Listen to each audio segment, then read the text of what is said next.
हो गया खरी हो हमर यार मनावा तो एक बेर बात कर लगे। हो गया खरी हो हमर यार मनावा तो एक बेर बात कर लगे। हो गे सोना यारावा हो भरती पटनवा में आके मुलाकात कर लेगे।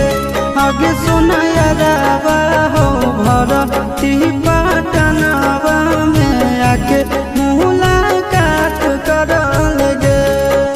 आगे चली जाइबौ छोड़ी के